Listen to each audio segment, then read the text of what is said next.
শনিবার রাত 11:30টা রাজধানীর কূটনৈতিক এলাকায় ফিলিস্তিনি দূতাবাসের সামনে ডিউটিতে ছিলেন পুলিশের 2 সদস্য। হঠাৎই একজন আরেকজনের দিকে অস্ত্র তাক করে গুলি ছুটতে শুরু করে। ব্রাজিলে তৈরি অত্যাধুনিক সাবমেশিন গান SMT-9 পুরো ম্যাগাজিনের 30 রাউন্ড গুলি এক ট্রিগারেই খালি করেন কনস্টেবল কাউসার। মাত্র 22 সেকেন্ডের মধ্যেই 38 রাউন্ড গুলি করে সব শেষ করেন কাউসার। পুলিশ সদস্য কাউসারের বাড়ি কুষ্টিয়ার দৌলতপুরে। 2005 সালে বাংলাদেশ পুলিশে যোগদান করেন তিনি। এরপরই আসক্ত হয়ে পড়েন মাদক সেবনে।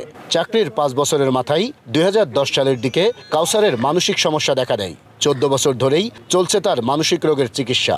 চাকরিতে ঢোকার পরে অসৎ যে সমস্ত সহকর্মীরা আছে তাদের সংস্পর্শে গিয়ে সে মাদকাসক্ত হয়ে যায় এবং তার ফলশ্রুতিতে সে 2010 সালে মানসিক রোগী হয়ে যায়। যখন এটা করতে তো ডিপার্টমেন্টে পাবনায় থুয়ে আসতো 1 মাস 1.5 মাস 2 মাস ট্রিটমেন্টে তো স্বাভাবিক অবস্থায় আমাকে পাঠিয়ে দিত।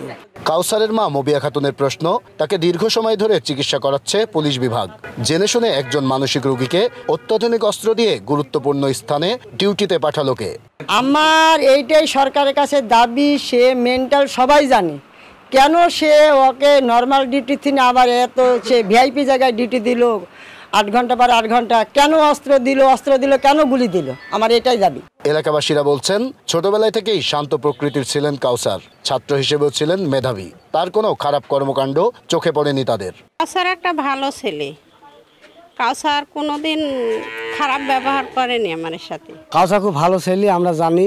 রোগ ধরা পড়েছে 2010 সালে। ছুটি অ্যাক্সিডেন্টাল হলো, হয়ে ভাঙচুর করে, ওর আশেপাশে আমরা কেউ ঘিরতে পারিনি। সর্বশেষ কাউসারের মানসিক সমস্যা প্রকট রূপ ধারণ করে 2018 সালে। এরপর সুস্থ হয়ে আবারও কর্মক্ষেত্রে যোগদান করেন। ডিপার্টমেন্টেও সবাই তাকে পাগলা কাউসার নামেই ডাকতেন। কাউসারের ছোট ভাই আশিকুর রহমান বাংলাদেশ পুলিশের কনস্টেবল পদে কর্মরত আছেন। নাহিদ হাসান তিতাস, দেশ টিভি, কুষ্টিয়া।